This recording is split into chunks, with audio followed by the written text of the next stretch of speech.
To see what you have created, what is coming through all the time, the paintings, the stones, the Buddhas, the plants, the fish. It's for you. We know that. And to be held all the time in so much love is amazing. Yeah. I've not experienced that in my life.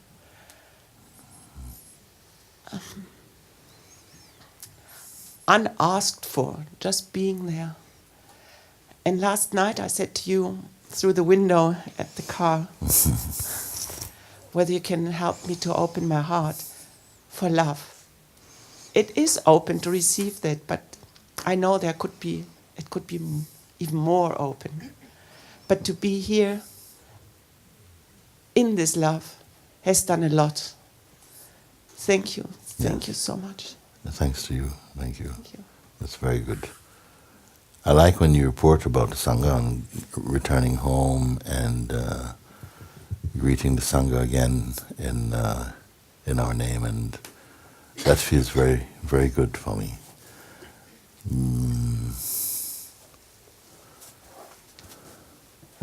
If you've been really here like a sponge that's just been soaking in what is delightful to your heart, no doubt it will radiate into, to all those who are around you. You don't even have to intend that, because whatever you have absorbed, then for sure, at this level, for sure it will radiate into and towards the hearts of those who even have a small interest. It will come. But my hope is that each one really get to the very heart of the invitation, to really stand in the place where it leaves you, in the place that's revealed in you, and don't stop short, because some people, as you know, they experience some resistance even coming up in something as simple and as direct as the invitation. Still, mind comes and resistance comes. And we should not be so put off by that, because actually you could say it comes because there's so much power in what is in front of you and what your heart craves for. So the resistance is a sign that you're onto something, and that side of the mind which gravitates more towards keeping your attention on just less important things, on passing things, that side that rises up as resistance, that seems to sabotage or tries to sabotage your opportunity for freedom, you must be aware of it. You see, watch that. And because the trouble is not so much, I was saying yesterday, is not so much in the action of something, but in the reaction to it. It's not that something happened, we don't know what's going to happen, but you're tested more in your reaction to it. You see, because the thing reveals in you what is still alive, whether it is good or bad. It reveals that, and we should make use of that opportunity. Without the mind coming up, we won't know, we won't recognize that which is really offensive to your heart, and then to observe it. The powers come for you. I say anyone who spends some time in satsang genuinely possess the power to bring a chaotic state of mind back into silence. And we must exercise that, not the right, but the opportunity, that power is there, so that we leave entirely the field of personhood. Thereafter it can come, but it will be much more superficial, much more playful. You need not suffer it. We suffer it when we have strong identity as a person. Then all those qualities, they come. All those weaknesses show up only for the person, not for conscious presence, not for the weakness.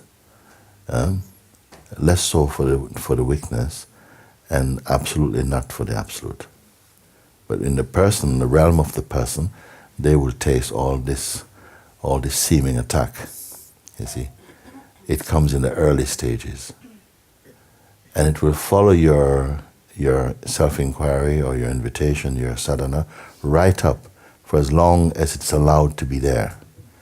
But you must see it now. The intelligent one will see that this is an asset. It gives an opportunity to discover what is functioning as an enemy to your freedom, rather than just simply to wipe it out and not feel the initial discomforts, disturbance, the feeling of attack that comes from the psychological mind or mindset. So everything is in your favor. First of all, because you are already the self.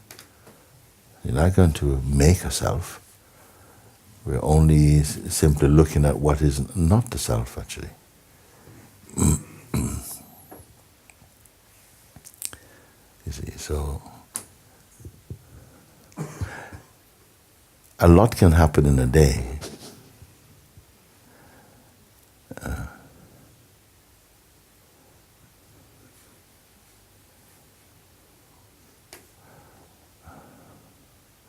And yet sometimes it will feel that 10 days is not enough. And it's good sometimes to, even as you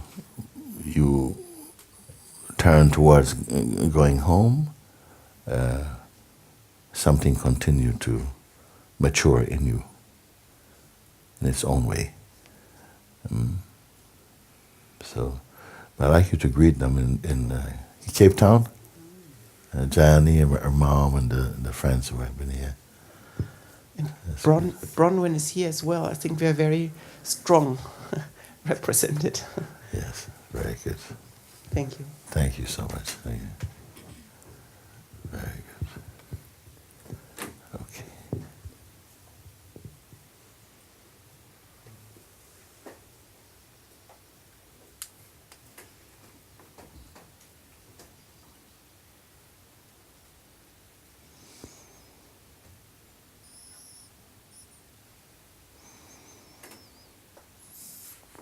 Sahaja is helping you to discover, or it's reflecting the peace that is your natural state. It helps you to recognize that. It is not outside you.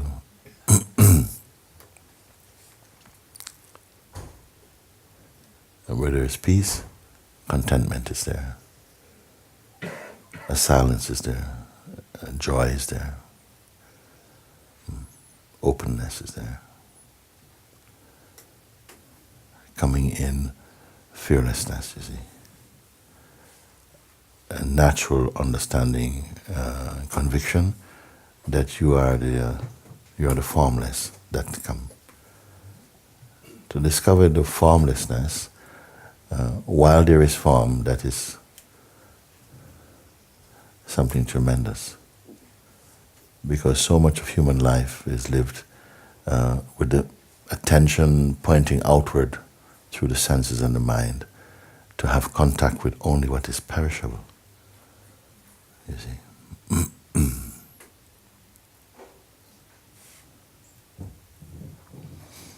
So to discover satsang, discover, or to turn one's face towards the full discovery of our own nature, our own source, that is already counted as auspicious life.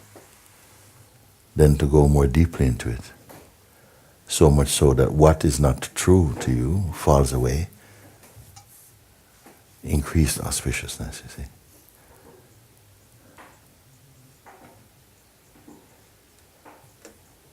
And what remains after that, the mouth cannot speak it.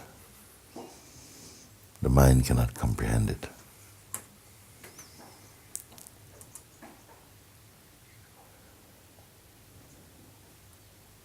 There's a force that wants you to stop short. It seems as though it is. It is not sentient, and it really isn't even apart from the source. It arises from the source. It's very much one of the chief players in this game of existence. It plays through identity. Everyone must taste some identity at first. And we're either going to be pulled towards increasing identity, upgrading identity, or discovering the source of identity.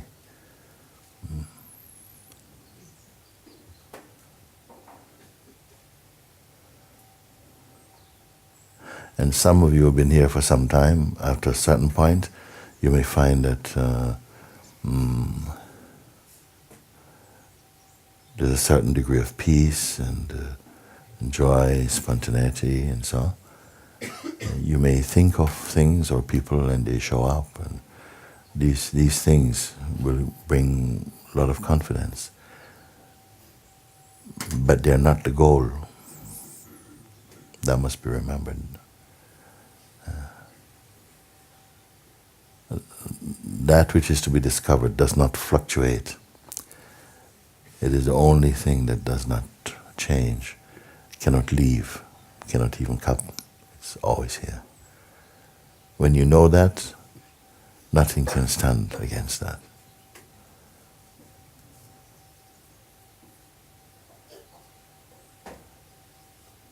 If we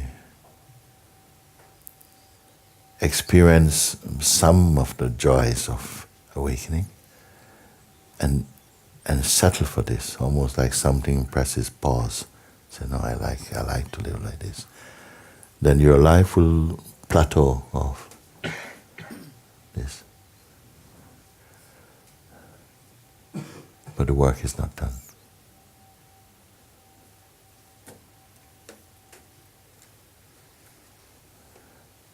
Everything has to come back to zero. Meaning the faith, the belief in tangible things being of some ultimate reality. That must be seen through. You must find your position, your place, as that formless awareness in which all things are. In the dynamic world, everything is seen to be moving in some harmony. You will see this. You will not be deeply concerned about that. And yet compassion is there. All this is that love can have a stage to act itself out.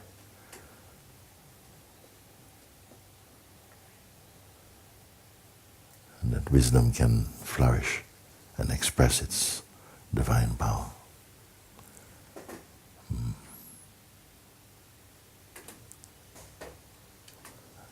Yes, you want to say something?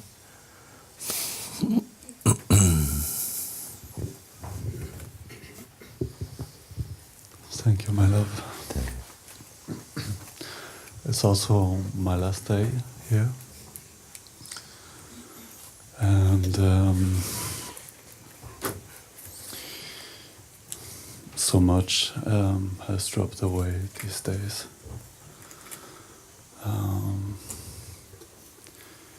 Yet I feel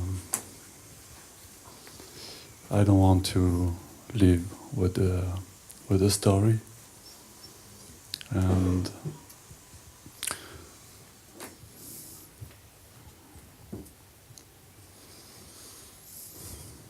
also I don't really know what to say, because I don't want to speak from the place of personhood. And this is going on for so many years.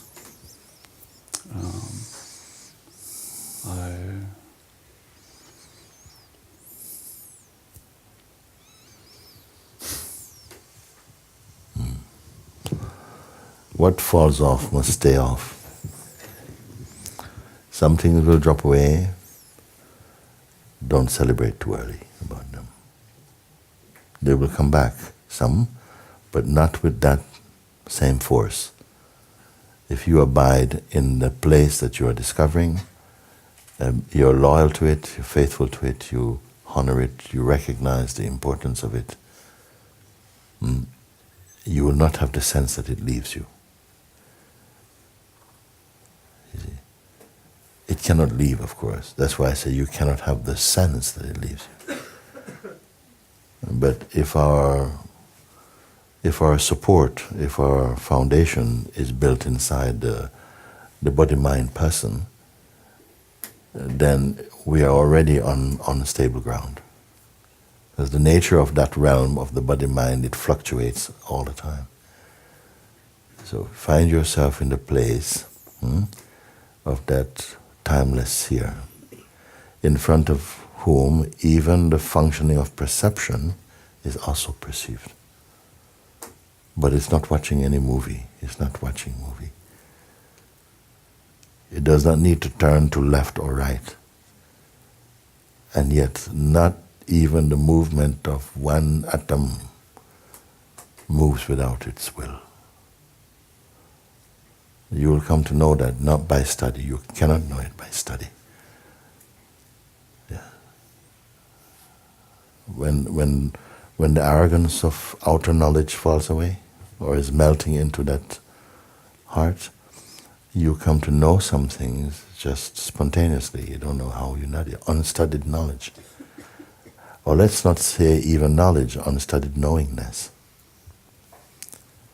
You see? So just stay with that. That is the power of this, that we are not moving from book to book, but that you recognize the main point and the main position and anchor yourself in that. Not by force. Sometimes little force. Sometimes we must be not too slack with the mind, not give it too much space. Sometimes you must hold, you must be a bit strict about the way the attention is pulled about.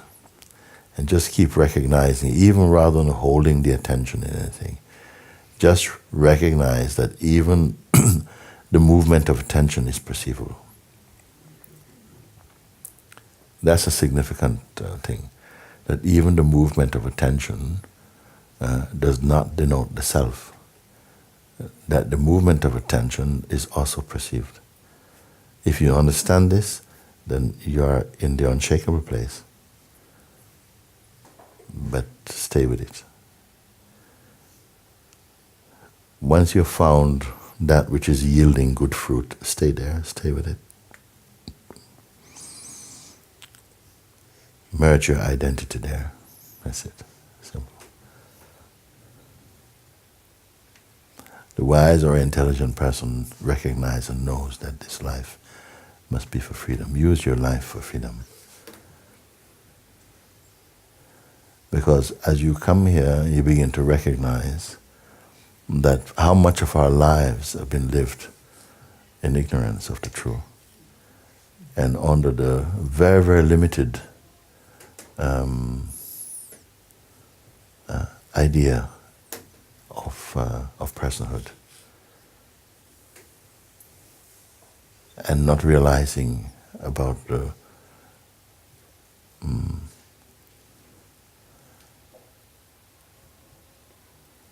strain, the stress of egohood. As you begin to discover it, then you might feel that you're moving into a domain of turmoil or something, because it's as though everything gets stirred up. Things that were dormant or hidden for some time begin to come to the surface, and it may feel, oh my gosh, this is not what I expected here. But you have to understand that by coming here, you automatically enter into a field where you are going to be detoxing from. And recognizing that, the cunningness, the strength of egoic identity, and discovering the difference between yourself and the mind, the psychological side of the mind. That is already the step into, you're already on the ladder of freedom. You see, just knowing this. This is why many people, they're surprised. Oh my God, I did not know these possibilities here, to observe. And it is so powerful, it doesn't, no one is exempt from this grace, whose heart turns towards it, whose face turns towards this. No one is left out. the invitation also has reached some prisons also. Prisoners are writing also. People have been in prison for some time. I don't want to call them prisoners. But they are also discovering, the power of observation, a detached observation. And coming more firmly into focus, the true position as the formless observer, the formless being. And I would say that they are more free than people walking about freely on the street, the one who discovers this. So if you have reached that point in your life when you know that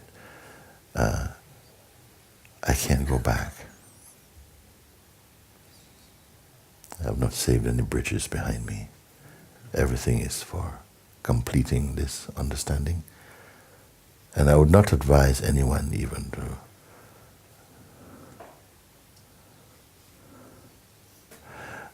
don't take any sabbatical from the truth. Finish up, Let the rest of this life be lived in freedom. And it will not end in the dropping of this body.